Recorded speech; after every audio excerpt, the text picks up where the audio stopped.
Welcome to another investment update. I'm Stephanie Whittaker, advisor here at Generate, and I'm here with Nathan Field, one of our Global Equities Portfolio Managers. Welcome, Nathan. So tell us, you run the Global Thematic Fund. What are some of the things you like this year?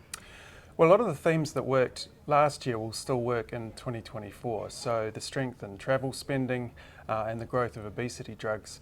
But one new theme we've identified for 2024 is maturing cloud platforms.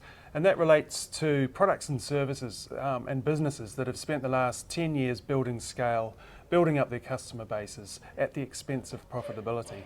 But the market is starting to reward companies for generating earnings rather than pure customer numbers and sales numbers. And so that's forced these businesses to pivot and cut costs and become more efficient. And we've seen the impact on their bottom line and their profits. And these businesses are mostly household names like Spotify, Uber, Netflix, things we use every day. And they're becoming increasingly profitable businesses with great earnings power. So that's a theme we're leaning into this year. AI is all over the news. How are we investing in this theme? Well, we still own the poster child for AI, which is NVIDIA, which has quickly grown to be the third largest company in the world. They make the GPU chips that are needed for machine learning, and it's still a very important company in the AI theme. But the stock is up well over 200% over the last 12 months, and it's starting to look a little bit expensive. So we've cast the net a little bit wider and looked at other companies that are getting sucked into this AI-driven boom.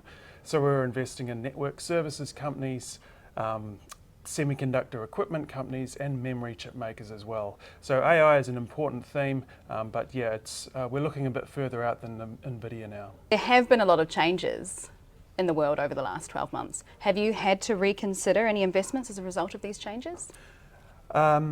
There've been a lot of positive changes in my view with these new technologies such as obesity drugs and the advent of AI. But one thing we have noticed is a long-term demographic trend which is falling fertility rates, particularly in the Western world.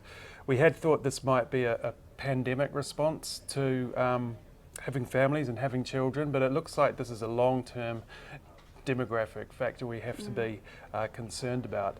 So by the middle of this century, population around the world is likely to be in decline, and that's likely to have a negative impact on a lot of businesses that rely on volume sales rather than price to drive earnings. So we've sold out of a lot of consumer products companies, Coke, Pepsi, Procter & Gamble, because we think it's going to be harder for them to drive earnings forward in a declining population environment. Watch that space. What are some of the risks you see to the global economy and the equity markets in 2024? The biggest risk for us is the US consumer. The US consumer has been remarkably resilient all through the pandemic, post-pandemic. The consumers continue to spend through interest rate hikes, high inflation, oil prices, etc.